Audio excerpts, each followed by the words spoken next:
Selain mendorong kemitraan pelaku UMKM dengan usaha besar, Kementerian UMKM juga tengah mendorong penguatan ekosistem startup di tanah air. Hal ini guna mendorong peningkatan rasio kewirausahaan secara nasional.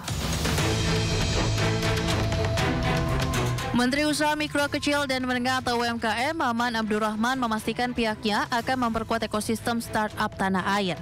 Pasalnya saat ini Indonesia menjadi negara dengan jumlah startup terbesar ke-6 di dunia dengan total mencapai 2.558 pada tahun 2023. Melihat potensi besar ini, pemerintah mendorong Indonesia menjadi pemain utama dalam ekosistem digital global.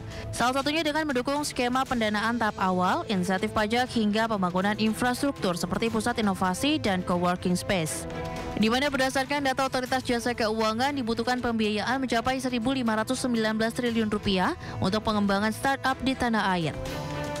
Yang dilakukan oleh Kedeputian Kewirausahaan dalam rangka untuk melakukan business matching antara perusahaan-perusahaan startup dengan perusahaan-perusahaan pembiayaan yang non pemerintah ya. Nah, ini mau dilakukan business matching. Apa maksudnya business matching? Untuk agar terjadi untuk membuka peluang kepada semua pengusaha-pengusaha UMKM ataupun yang startup untuk bisa mendapatkan kesempatan akses pembiayaan.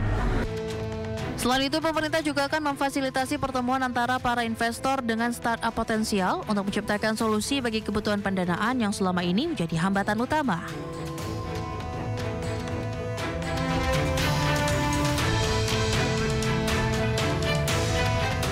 Pemirsa, jelang Natal dan Tahun Baru 2024-2025, harga kebutuhan pokok di berbagai daerah melonjak. Di Pasar Palmerah, Jakarta misalnya, harga telur ayam tembus hingga Rp33.000 per kilogram.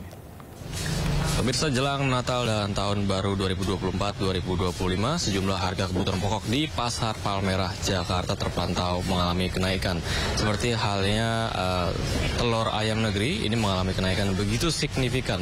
Dari harga awalnya yakni Rp25.000 hingga Rp26.000, dan per hari ini naik menjadi Rp30.000 sampai Rp33.000 per kilogramnya. Sementara untuk minyak, segala jenis minyak juga mengalami kenaikan, dimulai dari minyak curah, ini harga awalnya Rp17.000 per kilo, kini menjadi Rp22.000 per kilogramnya. Sementara untuk minyak kita juga mengalami kenaikan, minyak kita yang merupakan disubsidi oleh pemerintah, di mana harga awalnya yakni Rp15.000 per liter, dan kini menjadi Rp18.000 per liter. Sementara untuk beras juga mengalami kenaikan, di antaranya beras jenis premium, harga awalnya yakni Rp13.500, dan kini menjadi Rp13.700 per kilogramnya. Adapun segala jenis kenaikan dimulai dari telur, ini mengalami kenaikan sejak 1 bulan yang lalu, di mana para pedagang mengaku naik karena adanya faktor distribusi yang terhambat serta banyaknya permintaan oleh masyarakat jelang Natal dan Tahun Baru.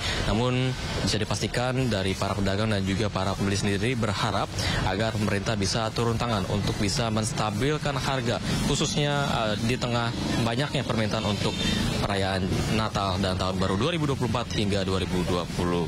Dari Jakarta, Syahreza Zanski, Rizky Yulianto, iNews melaporkan.